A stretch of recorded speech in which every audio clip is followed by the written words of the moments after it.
ലോകപ്രശസ്തനായ ഒരു തത്വചിന്തകനായിരുന്നു സോക്രട്ടീസ്. ഒരിക്കൽ ഒരു യൗവനക്കാരനായ മനുഷ്യൻ അദ്ദേഹത്തിന്റെ അടുക്കൽ വന്ന് ഒരു ചോദ്യം ചോദിച്ചു. സാർ, വിജയിക്കുവാനുള്ള എളുപ്പമാർഗം എന്താണ്?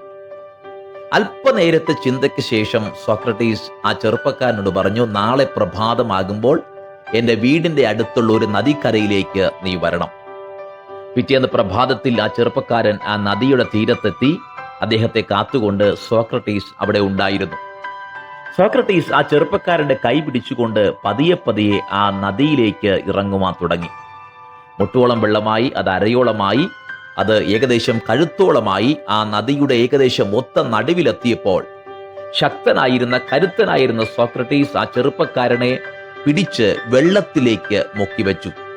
ആ ചെറുപ്പക്കാരൻ തന്റെ സർവ്വശക്തിയും എടുത്ത് കുതറി മാറുവാനായി പരിശ്രമിച്ചു. പക്ഷേ സോക്രട്ടീസ് ആ ചെറുപ്പക്കാരനേക്കാൾ ആരോഗ്യവാനായതുകൊണ്ട് അദ്ദേഹത്തിന് രക്ഷപ്പെടുവാനായിട്ട് സാധിച്ചില്ല. ചില സെക്കൻഡുകൾ കഴിഞ്ഞു. ആ ചെറുപ്പക്കാരൻ മരിക്കുമെന്നുറപ്പായപ്പോൾ സോക്രട്ടീസ് പതുക്കെ ആ മനുഷ്യനെ പൊക്കിയെടുത്തു. ആ ചെറുപ്പക്കാരൻ ദീർഘശ്വാസം വിട്ട് താൻ രക്ഷപ്പെട്ടു എന്ന ആശ്വാസത്തോടെ സോക്രട്ടീസിന്റെ മുഖത്തേക്ക് അല്പമൊന്ന് ദേഷ്യത്തോടെ നോക്കുമ്പോൾ സോക്രട്ടീസ് ആ ചെറുപ്പക്കാരനോട് ഒരു ചോദ്യം ചോദിക്കുകയാണ്. നീ വെള്ളത്തിന്റെ അടിയിലായിരുന്നപ്പോൾ എന്തായിരുന്നു നിനക്ക് കൂടുതലായി നീ ആഗ്രഹിച്ചത്? നിസ്സംശയം ആ ചെറുപ്പക്കാരൻ സോക്രട്ടീസിനോട് പറഞ്ഞു, വെള്ളത്തിന്റെ അടിയിലായിരുന്നപ്പോൾ അല്പശ്വാസമൊന്ന് എനിക്ക് കിട്ടിയിരുന്നുവെങ്കിൽ കൊള്ളാമായിരുന്നു എന്നാണ് ഞാൻ ചിന്തിച്ചത്.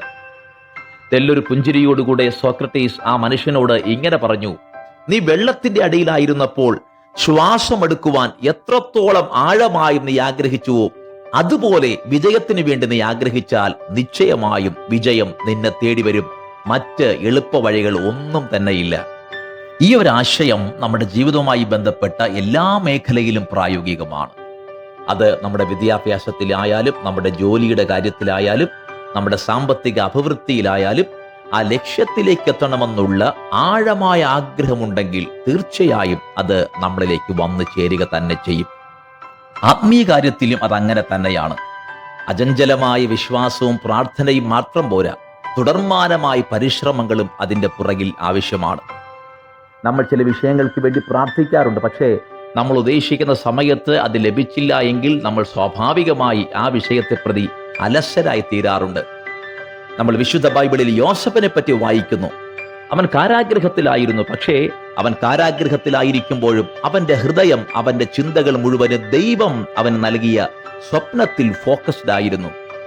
അതുകൊണ്ടാണ് അപ്പക്കാരനും പാനപാത്രവാഹകനും സ്വപ്നം കാണുമ്പോൾ വേഗത്തിൽ ആ സ്വപ്നവുമായി യോസഫ് കണക്റ്റഡ് ആകുന്നത്. കാരണം അവൻ ശരീരം കൊണ്ട് കാരാഗ്രഹത്തിലായിരുന്നുവെങ്കിലും ഹൃദയം കൊണ്ട് അവൻ സിംഹാസനത്തിൽ ഇരിക്കുകയായിരുന്നു. നമ്മൾ വാഗ്ദത്തങ്ങൾ കേൾക്കുകയും കുറച്ചുനാൾ മാത്രം അതിനുവേണ്ടി പ്രാർത്ഥിക്കുകയും ചെയ്താൽ അത് നടക്കണമെന്നില്ല. മറിച്ച് നമ്മുടെ ഭാഗത്ത് നിന്ന് തുടർമാനമായി പരിശ്രമങ്ങൾ അതിനാവശ്യമാണ്. നമുക്കൊരു വീട് വേണമെന്നിരിക്കട്ടെ, നമ്മൾ അതിനെ സംബന്ധിച്ച് വാഗ്ദത്തങ്ങൾ കേൾക്കുകയും പ്രാർത്ഥിക്കുകയും ചെയ്തവരാകാം. എന്നാൽ കുറഞ്ഞ പക്ഷം ആ ഒരു വീടിന്റെ പ്ലാനെങ്കിലും നമ്മുടെ കയ്യിൽ ഉണ്ടാകണം എന്നർത്ഥം. നമ്മുടെ ശുശ്രൂഷയിൽ ഒരു വലിയ വളർച്ച ആഗ്രഹിക്കുന്നു എന്നിരിക്കട്ടെ, ദൈവം നമുക്ക് വലിയൊരു സ്റ്റേജ് നൽകിയാൽ ആ സ്റ്റേജിൽ പ്രസംഗിക്കുവാനുള്ള സന്ദേശം നമ്മൾ തയ്യാറാക്കി വെച്ചിട്ടില്ല എങ്കിൽ എങ്ങനെയാണ് നമുക്ക് വേണ്ടി ദൈവത്തിന് പ്രവർത്തിക്കുവാൻ കഴിയുക? വിജയം തീർച്ചയായും നമ്മെ തേടി വരും. ഉയർച്ച തീർച്ചയായും നമുക്കുണ്ടാകും. വളർച്ച നിശ്ചയമായും നിങ്ങളെ സന്ധിക്കും. പക്ഷേ അതിലേക്ക് എത്തുവാനുള്ള ആഴമായ ആഗ്രഹവും കഠിനമായ പരിശ്രമവും നമ്മളിൽ നിന്നും ഉണ്ടാകട്ടെ. God bless you. Amen and amen.